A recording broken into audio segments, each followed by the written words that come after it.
Hey, and hello everyone. Welcome to the show. I'm your host, Pete Bickford, and we'll be talking about the Comic-Con I write in just a bit, but in the meantime, let's go on and say hi to everyone here.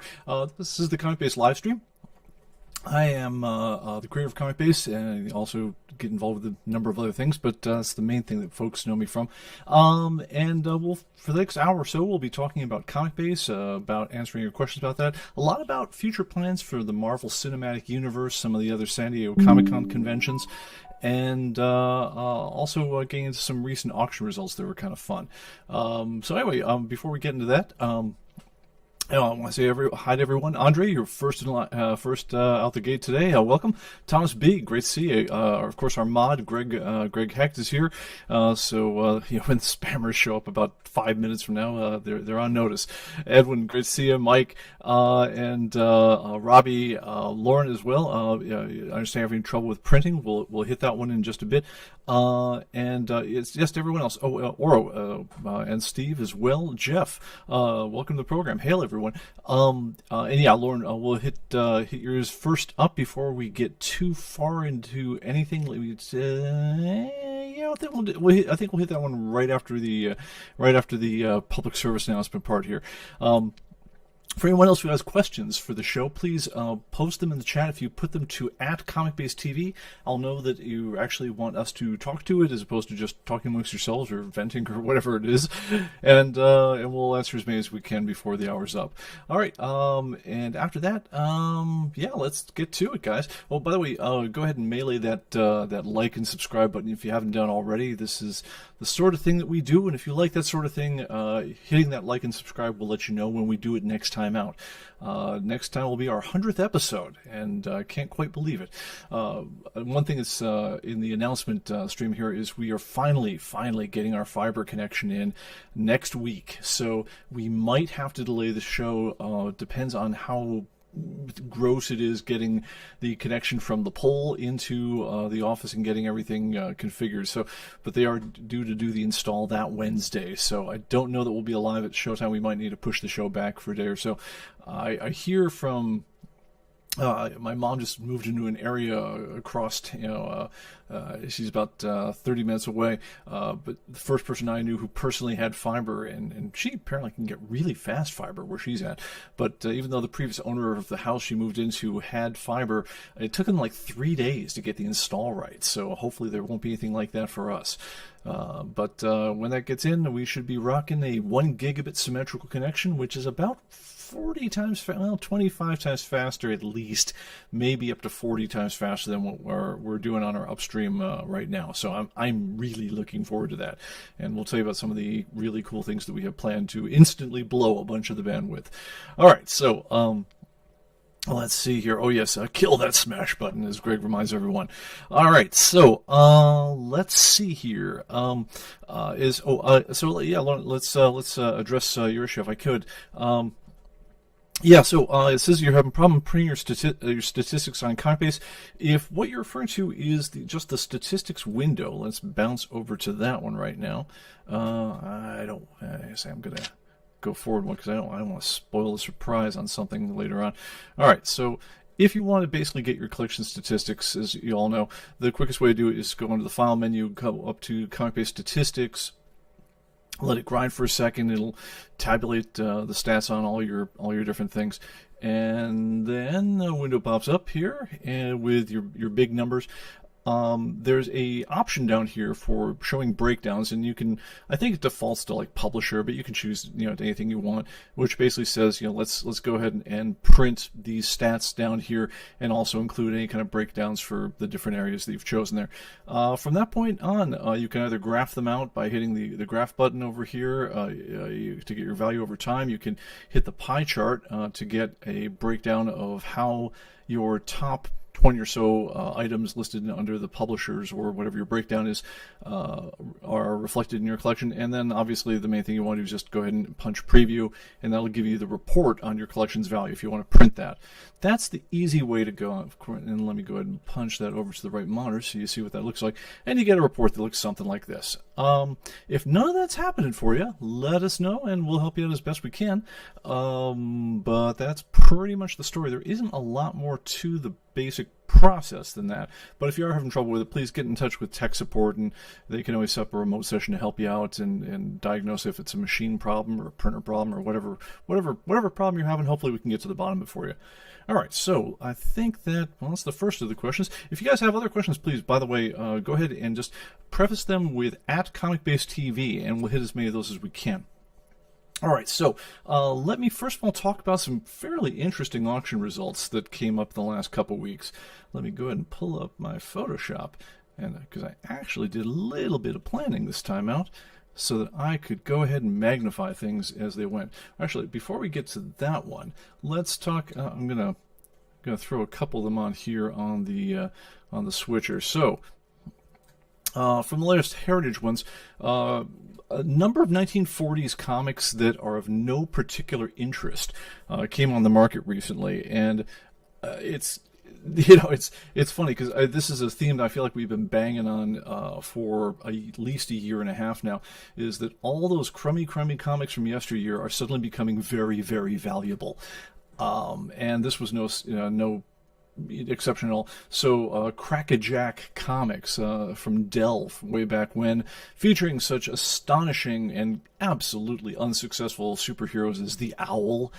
They had apparently at the time they had the license on Ellery Queen, which they were using as just an adventure character. I think he solved mysteries in real time.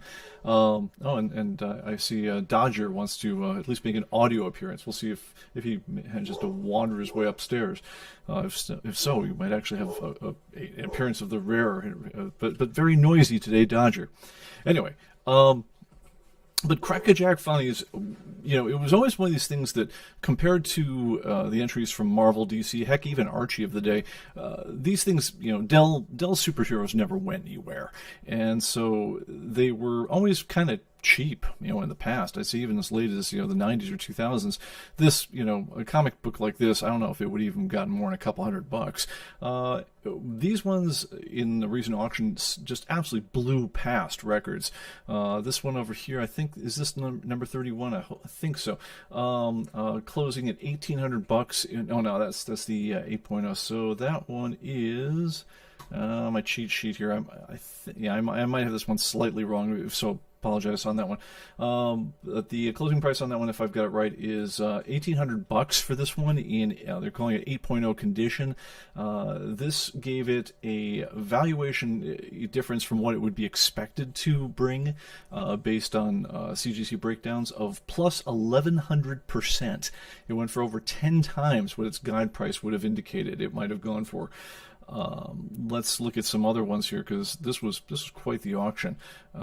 Let's get to this guy right here, a 7.0 copy, once again featuring that stunningly forgotten superhero called the Owl. Went for $1,600. It's funny because it says 7.0 for this one. There must be some interior damage on it, because honestly it looks like a great copy. If you look at just the front of it, it doesn't say it's restored, but it's showing as if it's just an absolutely terrific one. That one went for 1,800% of what its expected guide would have suggested. And then there were other similar ones on that one along that vein. Some Crackajack comics number 28, 35, and 37, all in good to middling good grades, 6.5 to 8.5. Went for an average of about 5.5 times what you would expect from their guides. And then we get to Astonishing, which is the comic I had up on the main monitor here. So let's go ahead and pull that one up. So this one is from Atlas Comics. That's one of the forerunners of current day Marvel comics, and it's slightly interesting. It's not a great It's not significant in any real way. It's not your best horror film. Not your best. It's not considered a classic horror comic. It's not particularly interesting from a creator standpoint, except that it does have a nice Russ Heath cover. Russ obviously did a lot of really terrific work. Honestly, like most artists who want to make keep a roof over their head at the time, they'd work on anything that would pay them. But very, very famous for his war comics later on. But it's got a decent enough cover on the whole thing. But let's have a look at this one, because this really gets to it's like we talk about this, from what we can. So this thing has a 7.5 grade. They say it comes from the Black Cat collection, as if that matters. But let's have a look at the 7.5. 7.5 indicates a very fine comic. Let's have a look at the defects we can see through the pane, which obviously, and I mean obviously, take it out of very fine condition. So let's start with, we have we have some long horizontal scratches down here, right by the Astonish. We of course have our prominent date stamps on there, which again, it's a bugaboo for me, is that Overstreet treats date stamps as if they don't count at all. So that one by itself doesn't really knock it out of the grade. Things that do knock it out of the grade, on the other hand, is have a look in the upper left-hand corner. You've got, you're missing, you've chipped away the print from the whole part on the whole thing. You've got, cover bends there. You've got obvious staple, color-breaking stress marks on the staples. This goes, tick after tick as you go down the whole thing. And then when you get down to the bottom left here, after, getting through the whole thing, you have what appears to be an absolute split in the spine, as well as another color-breaking bend at the bottom here. Calling this thing very fine is a joke, but very fine is what they graded it. It's, like I say, the defects you can see without even opening it up, just looking through the sealer, put it well out of very fine territory. Honestly, it's not even in fine territory. Fine minus on a good day, possibly. But anyway, nevertheless, they called it 7.5, and that's the grade that came up with it, reinforcing, I think, the whole idea that CGC isn't a grading operation; it's a manufacturing operation. Whose they make a new collectible out of something whose raw materials are a plastic sealer, a sticker with a label on it, and a comic book, usually an old one. Anyway, they gave it a 7.5, and someone for this 7.5 just paid $2,640, giving it a valuation of 18.5 times what you would expect from its previous guide price. So, yeah, this is, again, it's at this point where we're really living in an age of like fractional fractional readership on, or fractional ownership on big works of art and things like that. If I had the money, the connections, and the wherewithal to invest in things that I think would turn a decent profit, or at least seemed like they might, I would definitely be interested in getting information on how to pick up middling to high grade, if I could get them, copies of 1940s, 50s, 60s, 70s comics that nobody loved anymore. I'd be buying collections like a son of a gun. And just personally, it's because what we're seeing with these being turned around at auction is just, it's astonishing to me. I'll give one more auction thing before I move on to another topic. Maybe you guys can shed some light on this one for me. I can't explain it. I'm just gonna call it. There is a collection up on Heritage. I got the note on it here. They're calling it the Wawa collection, which is an area of Washington. And I found a reference to a Wawa collection other than this that seem to have some actually pretty important books in it from the 40s and 50s.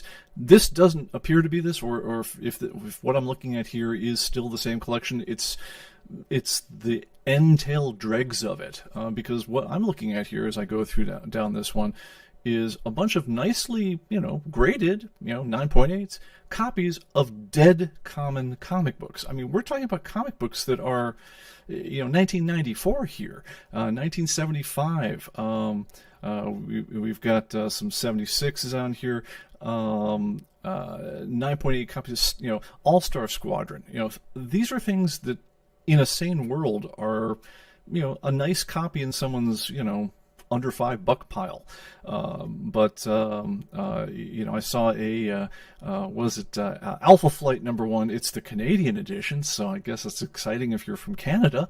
But it's hard for me to credit why this is an auction-worthy collection.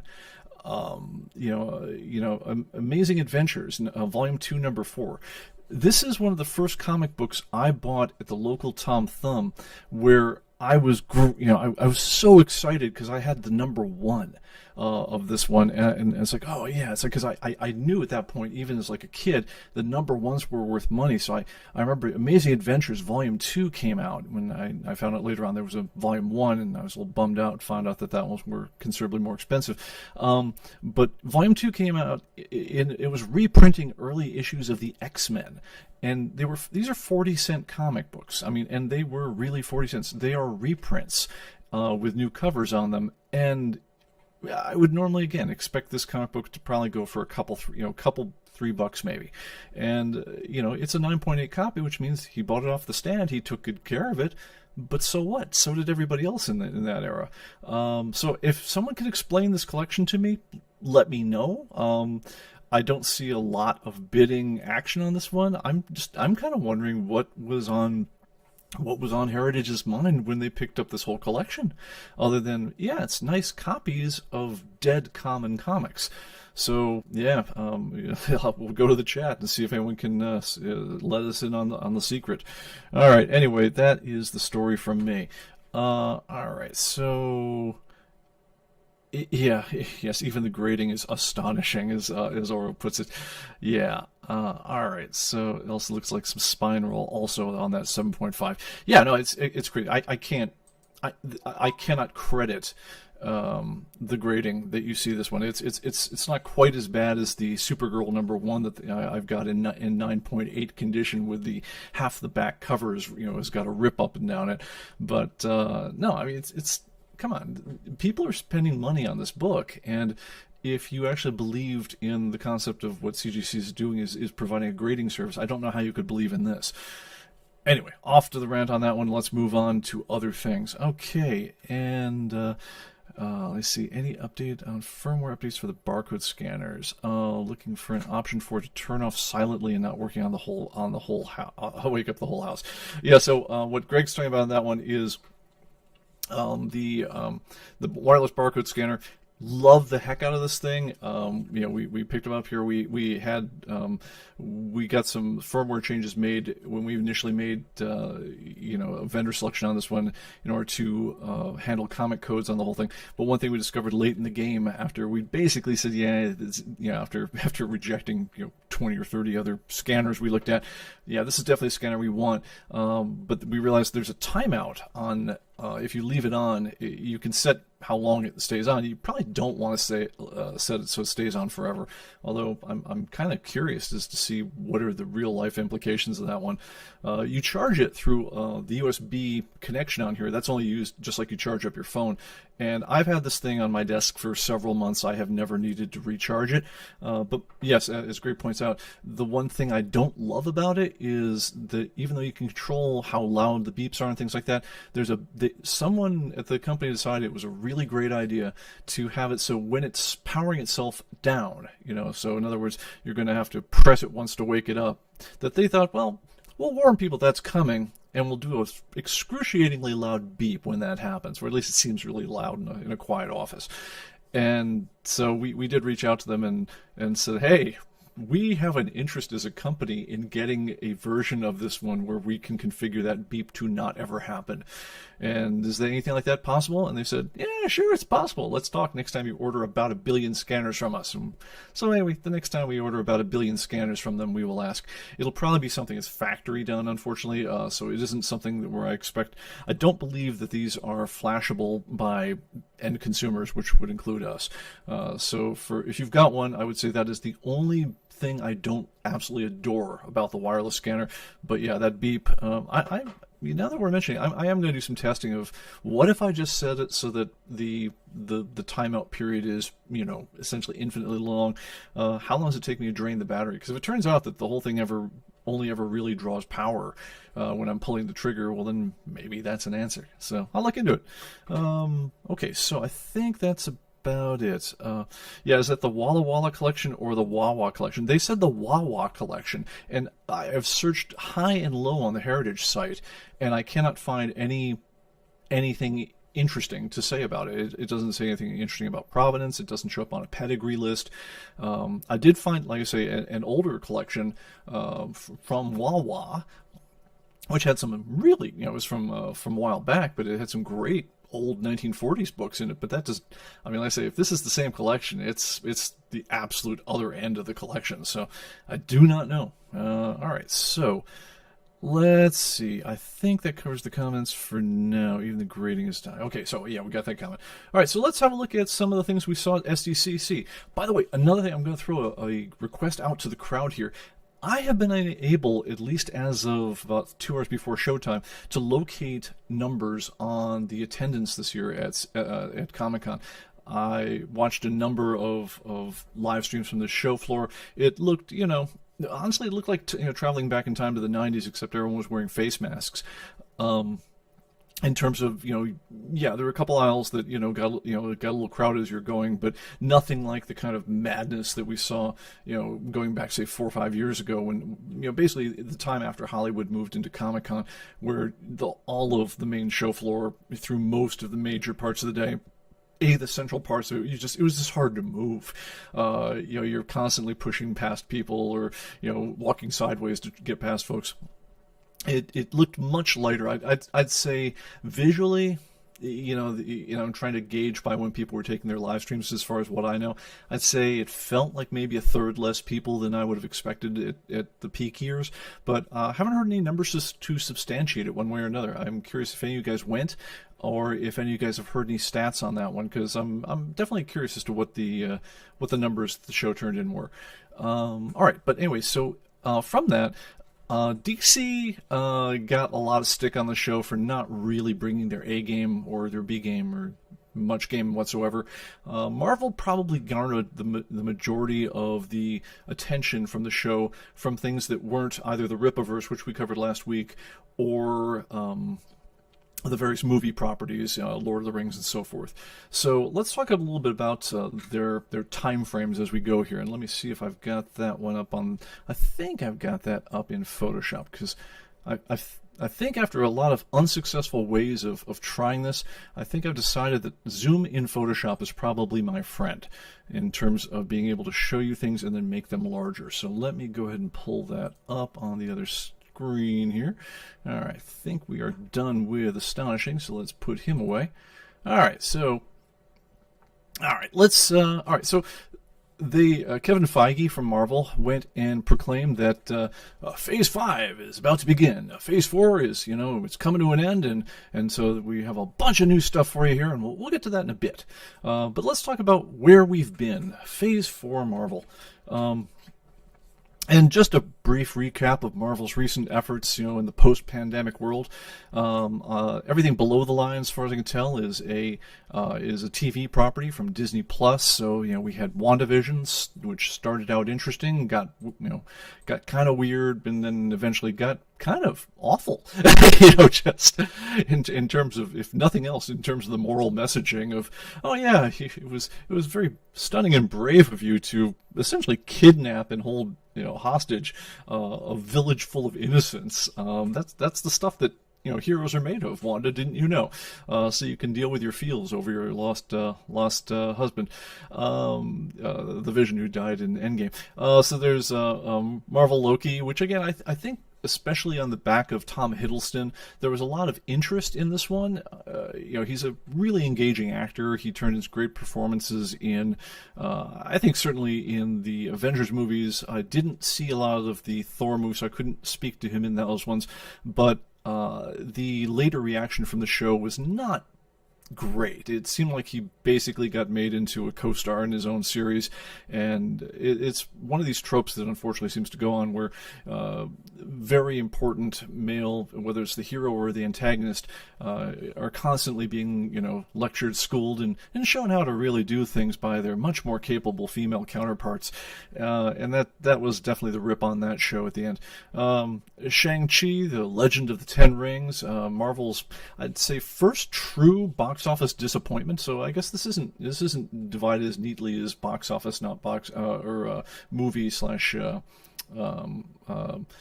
movie slash TV. That one was in the theaters. Ms. Marvel, yeah, less said about that one the better. Hawkeye, again, I think there's a lot of interest in the early shows on it. They thought it would wind up being pretty cool, and then eventually it became again the strong male hero is just there to kind of act as a foil for his much more capable female co-star. There were a couple stars in this one. Doctor Strange in the Multiverse of Madness didn't quite make $1 billion, but it was Marvel's first and really only hit of the year in terms of, it made its money back and then some. I think it drew a lot of that off of the goodwill that came from this boy up here, Spider-Man No Way Home, which, unfortunately for Marvel, was a Sony property. So I guess the breakdown between the two companies was that Sony got 75% of the take, Marvel only got 25%, or I guess Disney only got 25% of the take on that property. But Spider-Man No Way Home was the one that basically said, hey, yes, people will actually go to the movies after the pandemic, and it was really one of the brightest things when that came out of last year. Probably the top-grossing movie that year. Wakanda Forever, I guess, came out on July 8th. I don't get Disney Plus. I've heard no buzz whatsoever on that one, although people miss Chadwick Boseman, who apparently is not even in it, because, being dead and all. Later on, coming up, and let's back up here, we have Falcon and the Winter Soldier to hit the top lineup on this one. I guess if I was doing this really cool, I'd bounce up and down in time to hit them all. But Falcon the Winter Soldier, basically, you've had Falcon taking over the role of Captain America, instructing people to do better. Honestly, it seemed kind of ucky and preachy. Didn't seem like a good time. Black Widow seemed like a decent enough copy of Atomic Blonde to me. Didn't make a great deal of sense at times, but it's unobjectionable. What if? I'm going to say very little on that one because I did not see it. Eternals, one of Marvel's biggest flameouts. They decided we're going to take a bunch of superheroes that not all that many people know. I actually, again, because I was a kid and I was really excited by the idea of having number ones. That was another of the early number ones I was able to get my hands on. So the Jack Kirby, essentially his Marvel version of the New Gods, or maybe the New Gods were his DC version of the Eternals.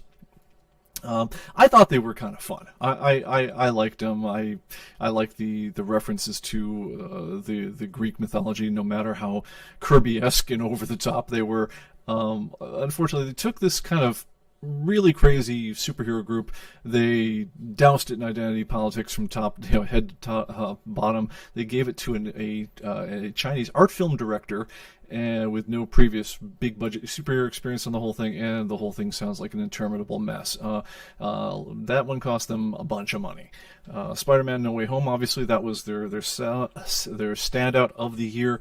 Then we have Thor: Love and Thunder still in the theaters. It's doing okay. It's getting its butt kicked by Minions still, and strangely, it's about 50 mil on the box office behind that. But it's gonna be all right in the end. I think by the time they hit the DVD releases and the later runs on things, it'll probably make its money back at least.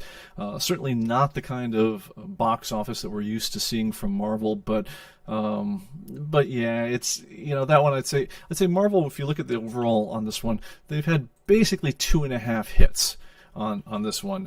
So going back further to the right, we have the Marvels, Moon Knight, which ran on TV.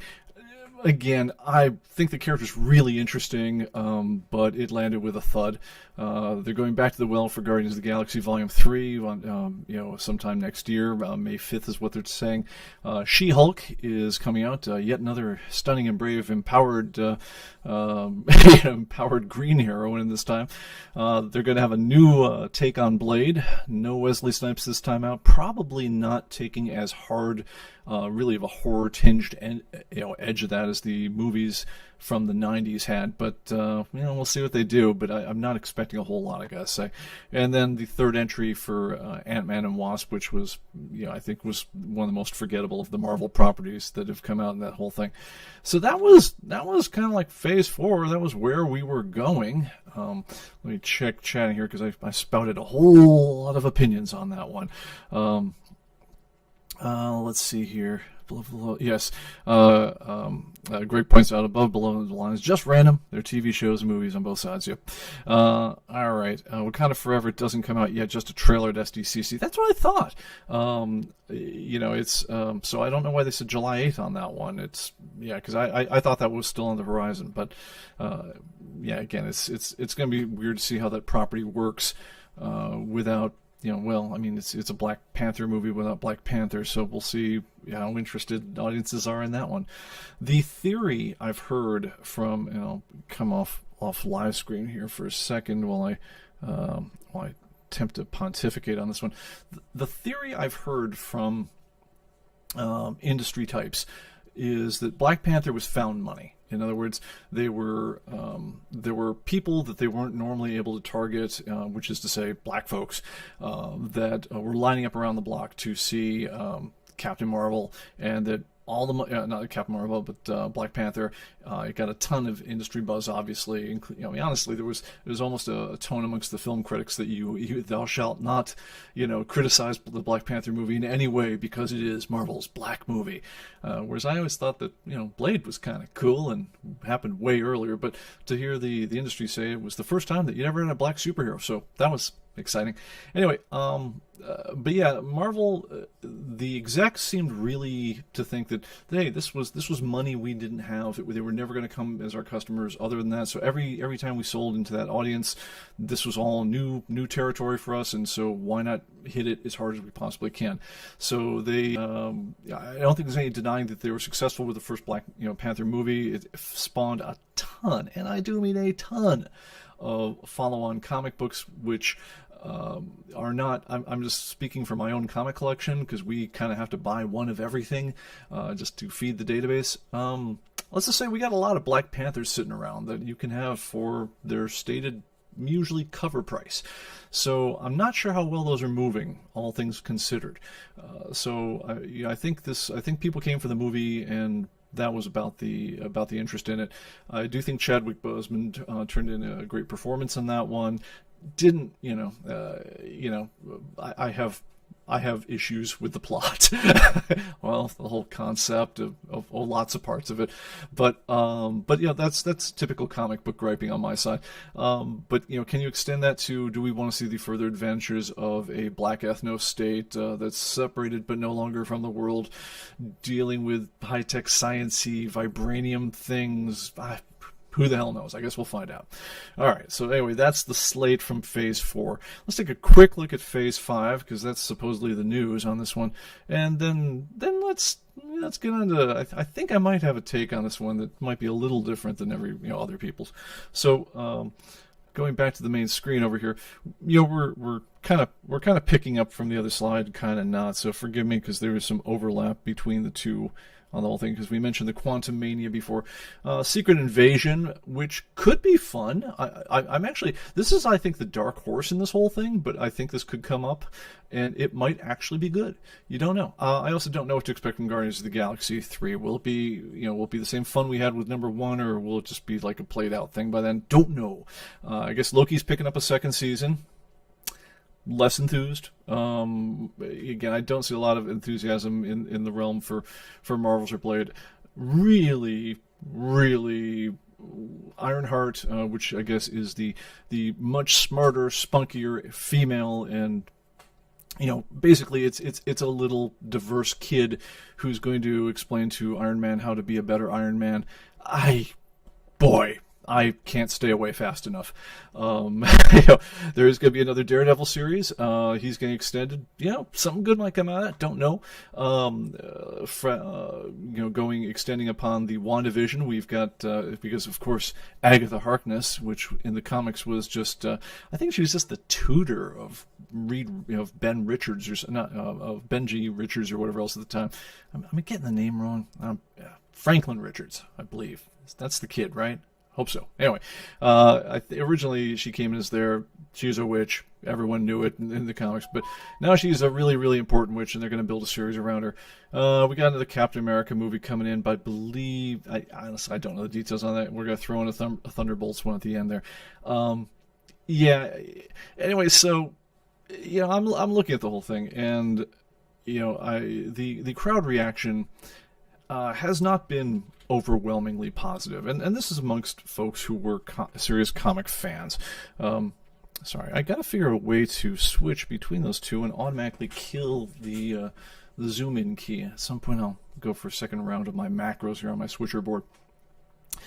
The fan reaction amongst the comic geeks, the hardcore guys, is not in love with either season 4 or season 3. Let me see if I can put season 4 back up on the whole thing. So it's, I've probably heard as much negative news as positive news, all things considered, on this. In terms of whether people are looking forward to it or not. I think there's a couple dark horses in here that could not suck, but I think there's a lot to be worried about, especially as we saw some of the treatments of some of these other properties as we went along, where you looked at something like a Hawkeye or even like a WandaVision or a Loki with a lot of anticipation to start with, but it really fell flat and it just became preachy, awful. It's the kind of play-by-numbers diversity, inclusion, and equity training that Disney's been cranking out nonstop for a couple of years. Hope they're getting the message, but we'll find out.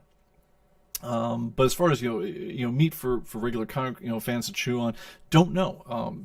It strikes me as quite a risk to say, oh no, comic fans are expendable. Everything we do is going to be all about reaching out to people who otherwise don't buy our product.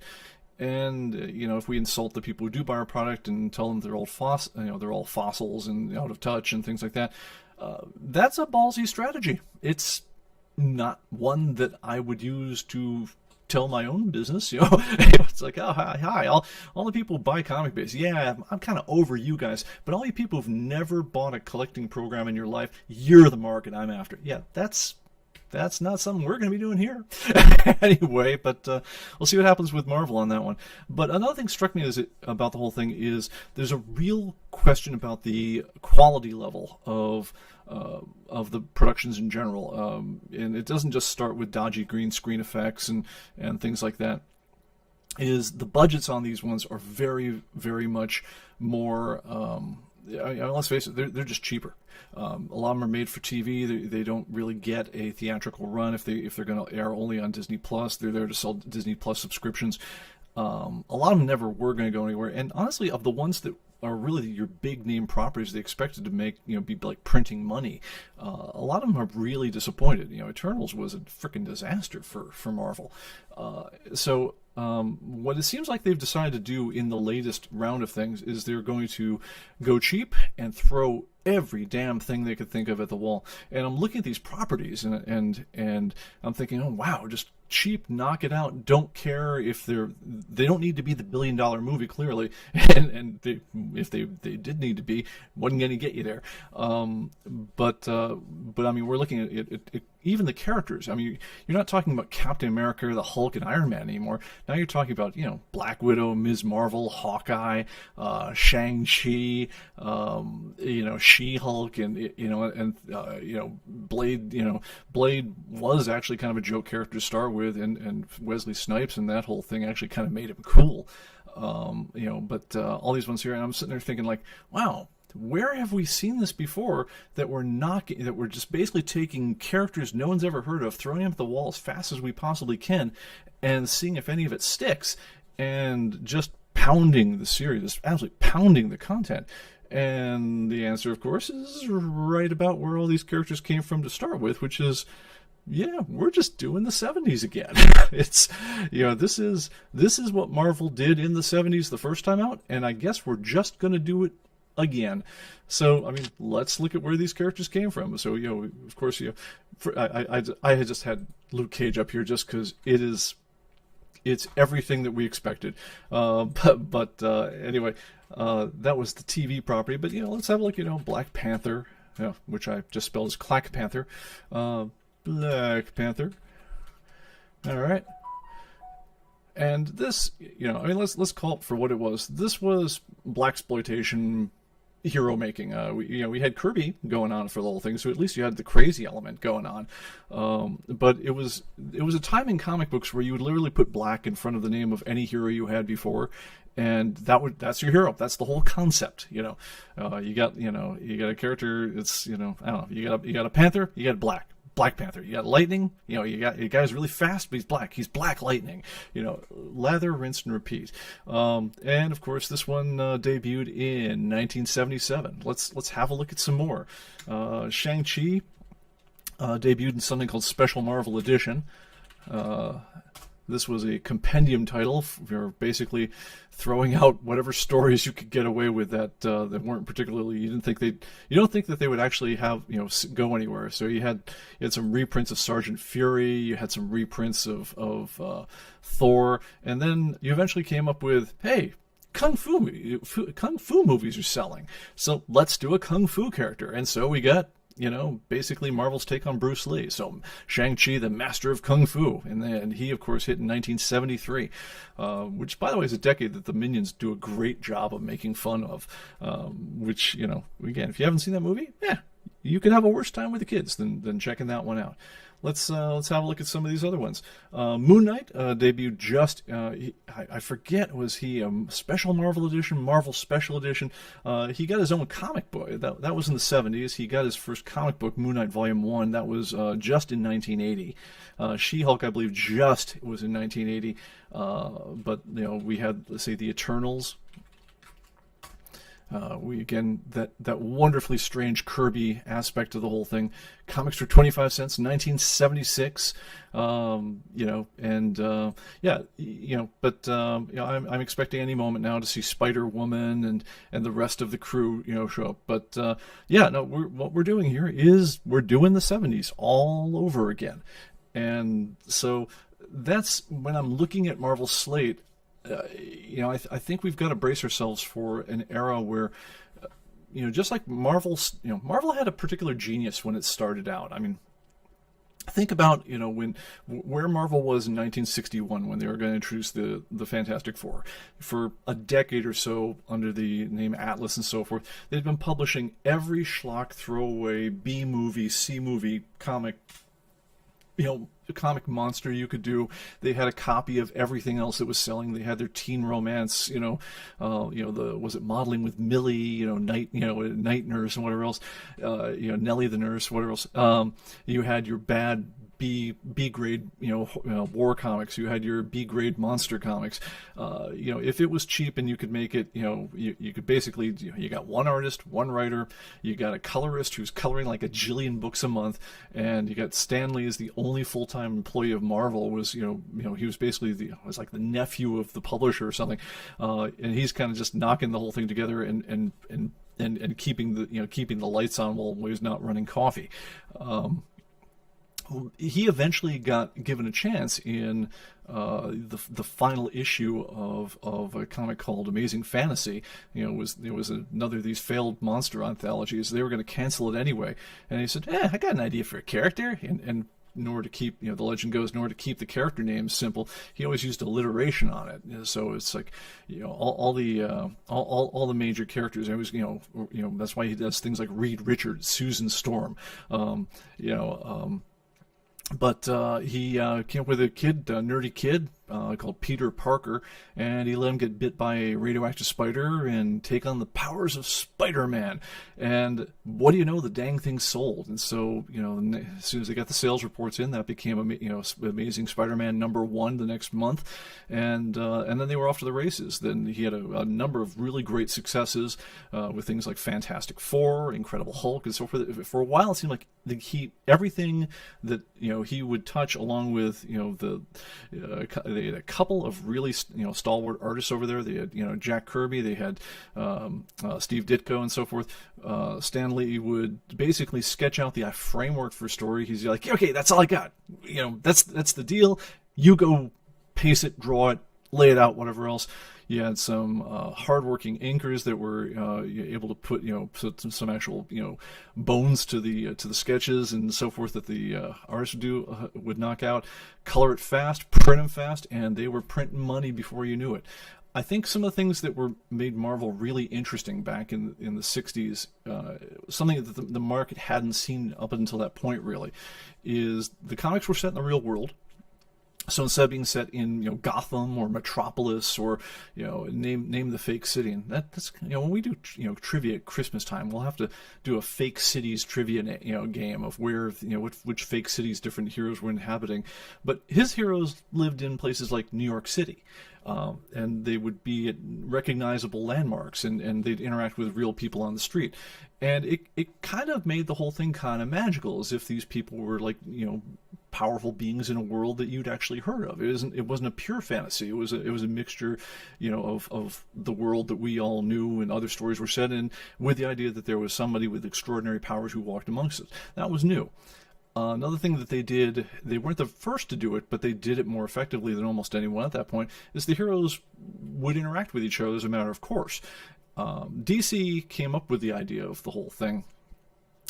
Julie Schwartz would brag about the idea of over golf one day with who's the publisher of Marvel at the time? I'm blanking, sorry, but he was saying, it's really selling for us, that one where we got all the heroes together. And it's like, invented the Justice League, and so as a result of bragging about that over golf, I kind of invented the Avengers as well.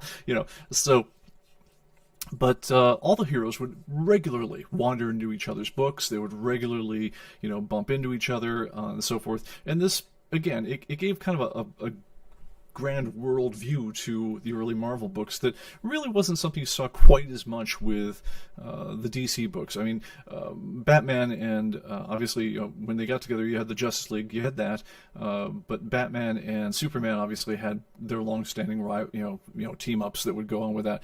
But it wasn't like you didn't get a sense that they all just happened to live in the same place in quite the same way. Their problems were a bit more fanciful, a little bit more of a world of pure fiction as opposed to a mixed sense that I said before.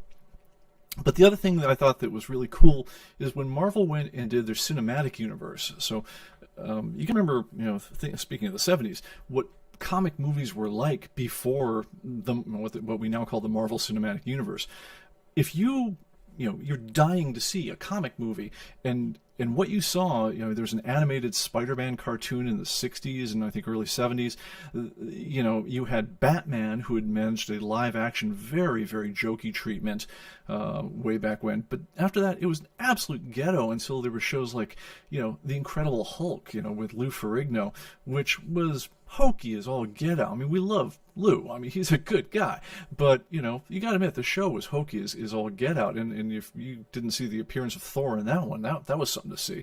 When they tried making movies, if you guys have ever seen, if you have an early copy of ComicBase, we had actually gotten a hold of the Universal at the time, had a lot of the rights to the trailers to a lot of the early Marvel movies. And so we got the rights to include the trailer for like the original Captain America movie, where he's running around with a motorcycle.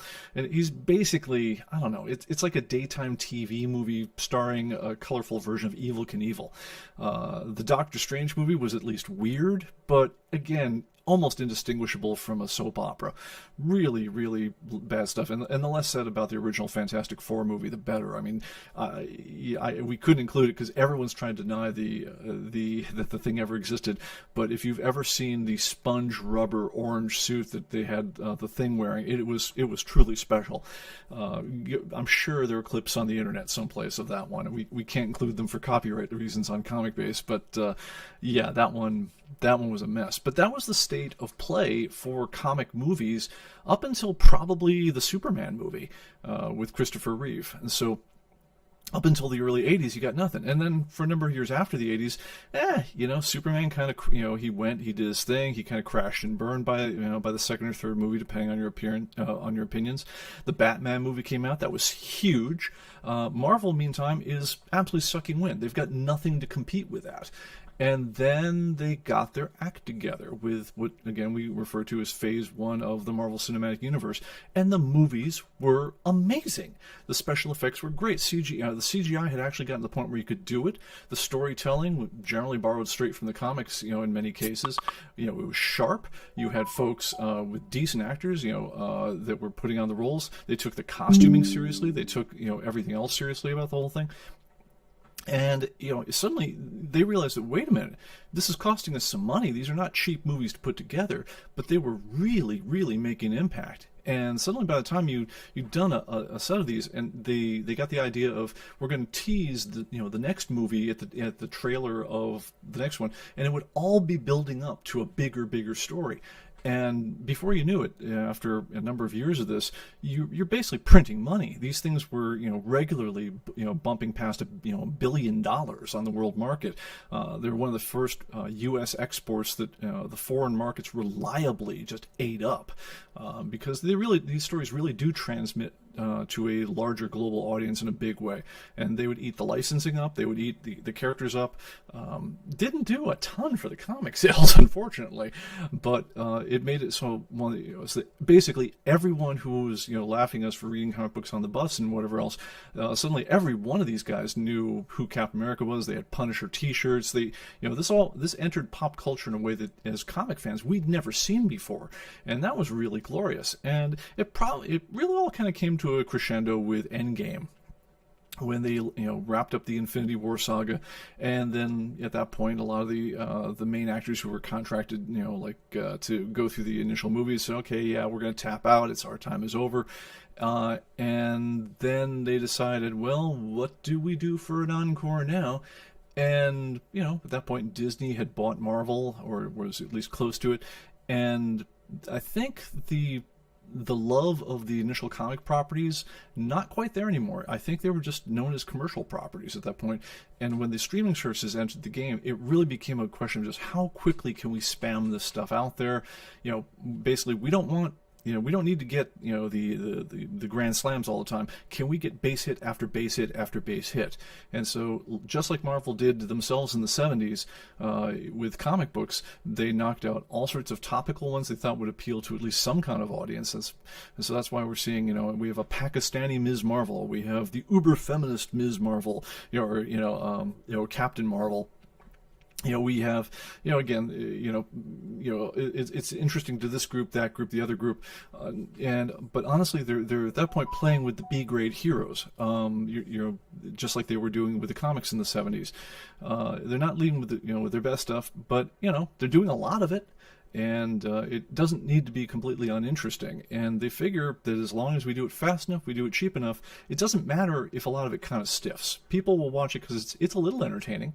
And as long as it doesn't need to be big, is it so bad that we just knock it out?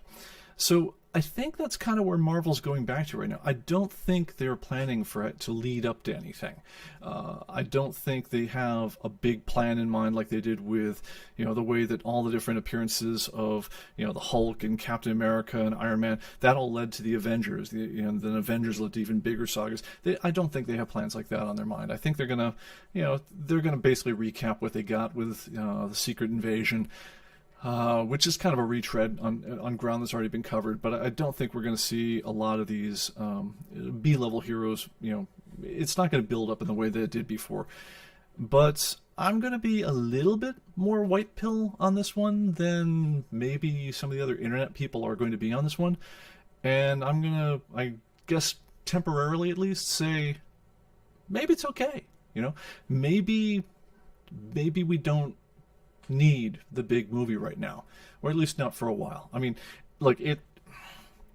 if you were a comic fan in the 70s, if you lived through stagflation and disco and bell bottoms and and really, really bad album oriented rock and all that stuff, if you remember the 70s, there was a lot of things about them where it was fine to just be entertained. It's like, this isn't great literature, you knew it, but it's like, okay, I kind of like this hero a little bit. This one's all right. I'll swap you this one for the other one. You would actually pass copies of comics around.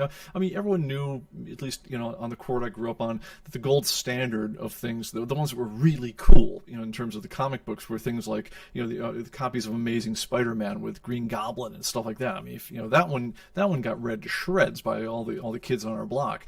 But there were other things that came out of the 70s that I still remember very, very fondly, and I still think have real worth. When you're taking a lot of shots, some of them will actually land. The 70s were also the decade that gave us Conan the Barbarian. The 70s were the decade that gave us Tomb of Dracula, with the great Gene Colan, doing the art for that one. I mean, you can take properties that don't need to be great and still throw something special at them. Moon Knight was a weird character. It is always been a weird character, and I think they've just made him weirder.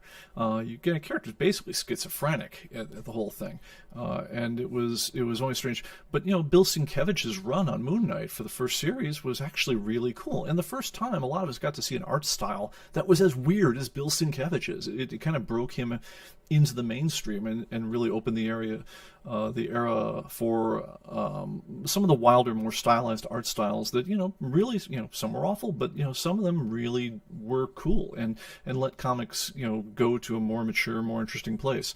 I don't mind that you do go after people who like kung fu movies, or people who want the same hero we had before, but Pakistani or black or whatever else. You want to try it, go for it. I don't mind taking a lot of shots. I do think you're going to help yourself a lot if you write with heart and not just writing with casting in mind. So, I mean, if you actually have something to say about a character or an area that we haven't seen covered in depth before, that's cool.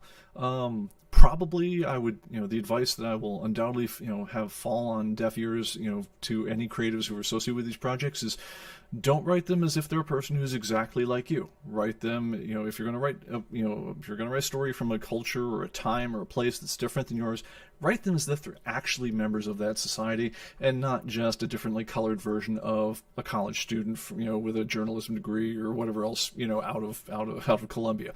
The character isn't going to work. It's going to come across as just, another token, piece of crap. But I do think people do want to see, new heroes from different places they haven't been, I think we want to see novelty. I don't think there's anything wrong with that one, but I don't want to see the same old tropes and the same old lectures just bundled up under 15 different identikit disguises of race, gender, whatever else. If you're going to draw a mutant, have him be a mutant. Don't have mutant just be a code for, an underrepresented minority of your choosing, because that's tiresome. It's really edgy the first time you hear it in your lecture at college, and it's really, really tired today. Tell a story. But if you tell a story, you know what? Do it using whatever tools you got around. Take a lot of shots. I guess I'll close with, there's a story that goes around. If you guys ever see it, there's a book called The War of Art. So not the Art of War, The War of Art.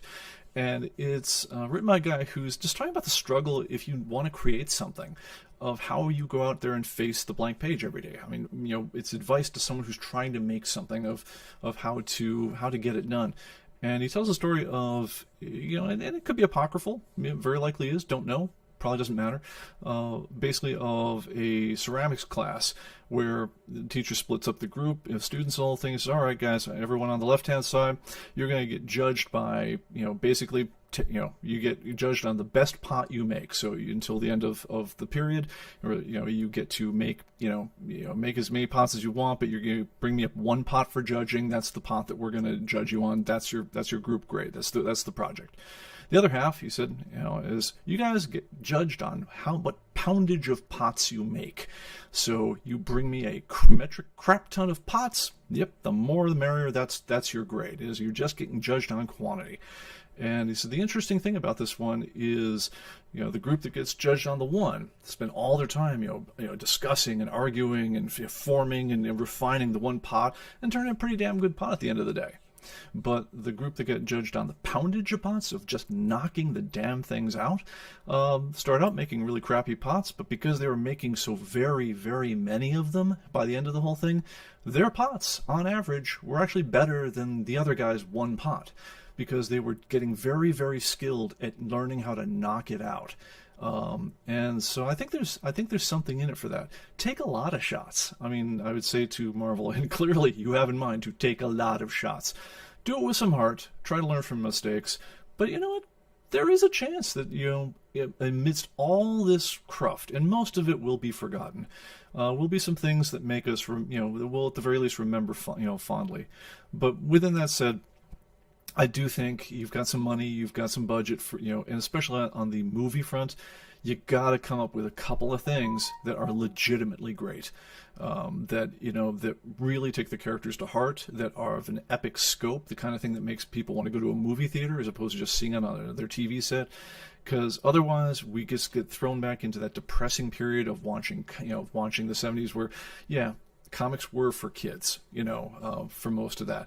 Some of us didn't grow up a lot on the whole thing, or we have things to remember fondly. But yeah, if you showed any 70s comic to a serious reader of literature, they'd be like, yeah, there's not a lot going on here. There's nothing for me when I get older and more sophisticated. And the same thing goes for the movies. It's like, you show any 70s superhero movie to anybody and they'd be like, yeah, this is kid stuff. Put the cape back. The special effects look like garbage, and this isn't inspiring. It doesn't make me want to do this with all my talents that I will have as an adult. You gotta make at least a few things on your slate that really embrace the art form, that really embrace the characters, and that really embrace all the technical skill you can throw at it. So while you're taking your shots, make at least a couple of them. Really put some swing into them. And hopefully it will not just be a rerun of the 70s then. And if it does wind up being just a rerun of the 70s, well, I hope the rest of us can find at least a few things to like. Because I think that's the plan, and, well, we're along for the ride at this point. All right, guys, I think that's going to do it for me. Thank you so much for all listening.